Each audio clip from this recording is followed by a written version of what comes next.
नीति के रूप में देखें या धनोपार्जन की व्याख्या कर रहे हैं। जैसे साधु के पास सील है तो उसकी महिमा है, और श्रावक के पास संपत्ति है तो उसकी महिमा है। संपत्ति एक ऐसी वस्तु है जो जगत को नीचा कर लेती है। सील एक ऐसी वस्तु है जो देवों को भी चरणों में झुका देती है। साधु का सील संपत्ति है तो श्रावक का धन संपत्ति है, और ये दोनों जिसकी जो योग्यता वो उनके पास है, वे ही विश्व के सम्राट हैं। सो पद से विचलित जो है, धन शून्य श्रावक की पशु से हीन कीमत है, और शीलहीन साधु की मृतक मुर्दे रूप पशु के सदृश है। एक बार मृतक पशु की कीमत हो जाए, लेकिन शीलहीन साधु की कीमत नहीं होती, कोई नहीं पूछता।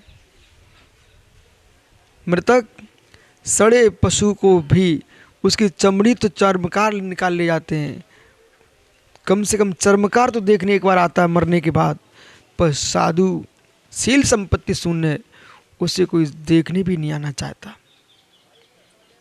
इसलिए श्रावक को हर स्थिति में अपने धन की रक्षा करना चाहिए, और साधु को हर दृष्टि में अपने चारित्र की रक्षा करना चाहिए। प्रमाद हुआ, लापरवाही आपकी भाषा बोलते हैं, प्रमाद हुआ तो धन नष्ट हो जाएगा, प्रमाद हुआ तो शील नष्ट हो जाएगा। मेहमानी के पीछे दुकान बंद नहीं कर देना चाहिए। मेहमानी के पीछे दुकान बंद नहीं कर देना चाहिए कि आपको मालूम है कि 1 महीने का निमंत्रण आपके पास लिस्ट आ चुकी है, 1 महीने के निमंत्रण में तुम लग गए और 1 महीने के निमंत्रण में तुम गए हो, दुकान का क्या होगा? तुम्हारे ग्राहक बंद हो जाएंगे। वे समय पे आएंगे, जब तुम नहीं मिलोगे वहाँ पर, वे कोई दूसरी दुकान टटोल लेंगे, तुम्हारे ग्राहक बंदे मिट जाएंगे।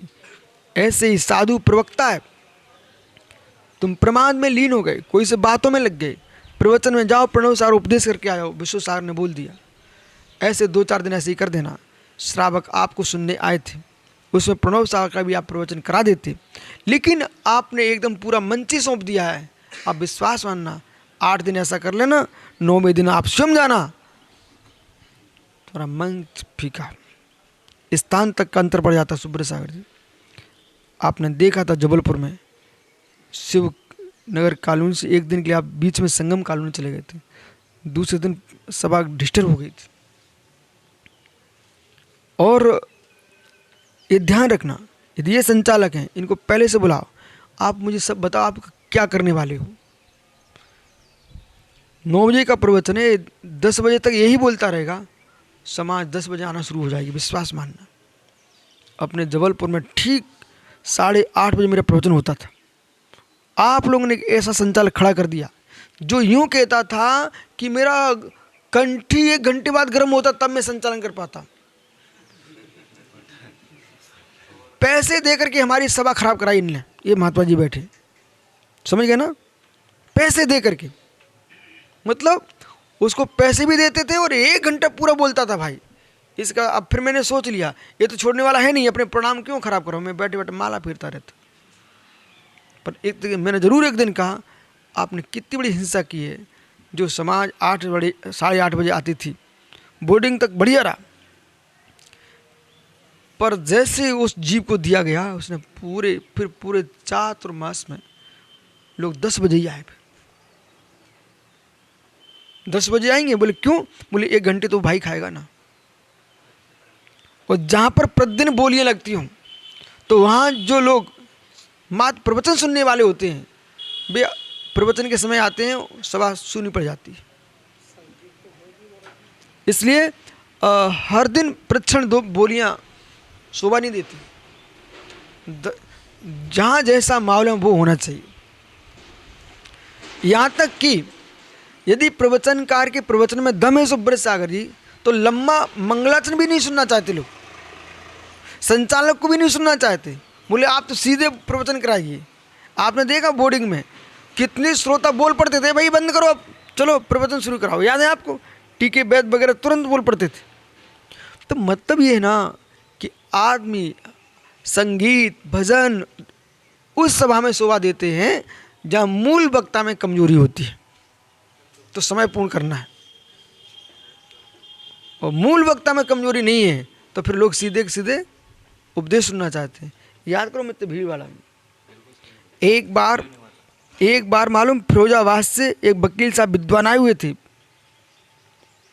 वहाँ पर भीलवाड़ा में प्रतिदिन के प्रवचन में। तो उनको माइक दिया गया, मालूम क्या बोले थे अनुपम भाई वकील साहब? बोले मैंने पहली सभा देखी अपने जीवन में कि प्रतिदिन के प्रवचन में इतनी भीड़ हो रही है। तो आदमी के अंदर ललक होना चाहिए। आप आश्चर्य करो, सम्मेल शिखर में 8 महीने एक दिन भी प्रवचन बंद नहीं हुआ, एक दिन भी प्रवचन बंद नहीं हुआ। नहीं तो लोग यूं कहते शिखर जी में प्रवचन कौन सुनेगा, लेकिन एक दिन भी प्रवचन बंद नहीं हुआ। लॉकडाउन में जहां दुनिया घरों में छुपी थी वहां 13पंथी कोटी खुली थी सबके लिए, लोग परेशान थे। और दुनिया में लोग शिखर जाते हैं, यहाँ शिखर जी से लोग यहाँ आ रहे हैं। पढ़िए आप। तो धनोपार्जन, बोले धनोपार्जन, जब तक ये भेष है तब तक कौड़ी रखना अपने पास में। जो भेष तुम्हारा दिगंबर हो जाए तो कौड़ी मत रखना अपने पास में। साधु के पास कौड़ी है तो वो कौड़ी का नहीं है, मेरी निगाह में तो कोई प्रभाव नहीं उसका। और श्रावक के पास कौड़ी नहीं है तो लोग तुम्हें कौड़ी का नहीं समझेंगे। ठीक है। तुच्छो से गुरुताम में आती विश्रुता विश्रुता धनेन मन जो ही शक्ति क्वांटा त्रिदृश्यते। ओहो, तुच्छोपि गुरुताम में आती, अप्रसिद्ध अप्रसिद्ध लोगों को प्रसिद्धता प्रतिष्ठित बनाने में क्या कहे, तुच्छोपि गुरुताम में आती। तुच्छ पुरुष भी, सुब्रत सागर जी, इंदौर में एक व्यक्ति ऐसा आया जो लोटा डोर लेके आया था राजस्थान से। उसे कोई नहीं पूछता था बेटा, कोई नहीं पूछता था, मात्र लोटा लाए थे एक डोर। छत्तीसगढ़ में तो प्रसिद्धि है कि लोटा डोर लेके आओ माला माल हो जाओ।